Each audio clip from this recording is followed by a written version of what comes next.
Aprende a hacer tu propio Batarang plegable, inspirado en el videojuego de Arkham Asylum.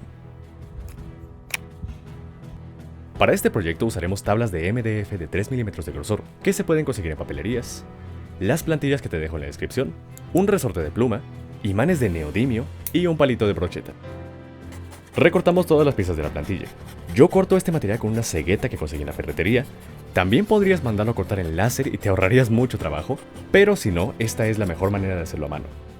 A mí me gusta cortar un poco por afuera del contorno para que, en caso de irme chueco, lo pueda emparejar al momento de lijar. Tenemos las piezas 1, 2, 3, 4 y 5, 4 anillos, 6 círculos y un disco interno. La pieza 2 se pega encima de la pieza 1, la pieza 4 encima de la pieza 3 y la pieza 5 encima de la oreja de la pieza 1. Aplicamos abundante pegamento blanco, hacemos presión y esperamos un día a que seque. Pegamos entre sí los 4 anillos con un círculo de tapa y otros 5 círculos juntos, haciendo un cilindro sólido y uno hueco.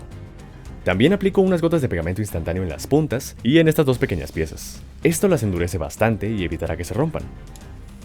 Lijamos los bordes de las piezas. Aquí es muy útil tener una herramienta motorizada, pero también lo pueden hacer a mano. A mí me gusta juntar ambas piezas, alinearlas al momento de lijar, para que me queden perfectamente simétricas. Lo mismo al momento de hacer estos orificios. Para lograr este efecto de filo, lijamos nuestras piezas hasta dar un rebaje en ángulo desde la línea que marca la plantilla hasta la mitad del grosor, por ambos lados. Nuestras dos piezas deben poder conectarse en el centro. Si vemos que no entran bien, lijamos cualquier detalle o sobrante que les estorbe hasta que embonen a la perfección. Hacemos un orificio en medio del círculo central por el que quepa el palito, que será nuestro eje. Hacemos el mismo orificio en el disco interno.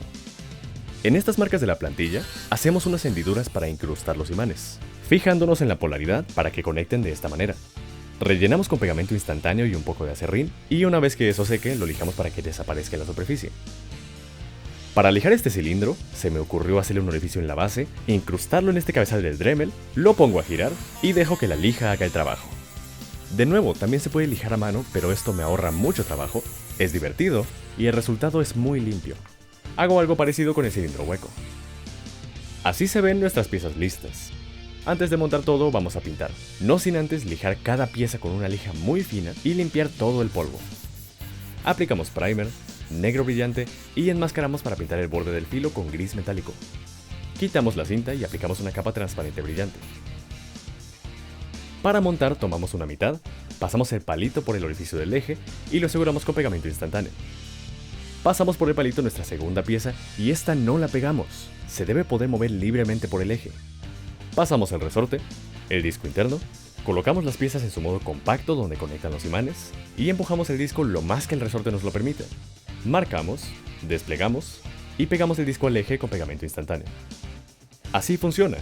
Para plegar levantamos la pieza, giramos y sostenemos con los imanes. Para desplegar separamos los imanes y giramos hasta que todo embone en posición. Cortamos el sobrante de palito y cubrimos con el cilindro hueco. Si este no alcanza a tocar la pieza, podemos lijar un poco el disco interno o usar un resorte más corto para compactar más todo.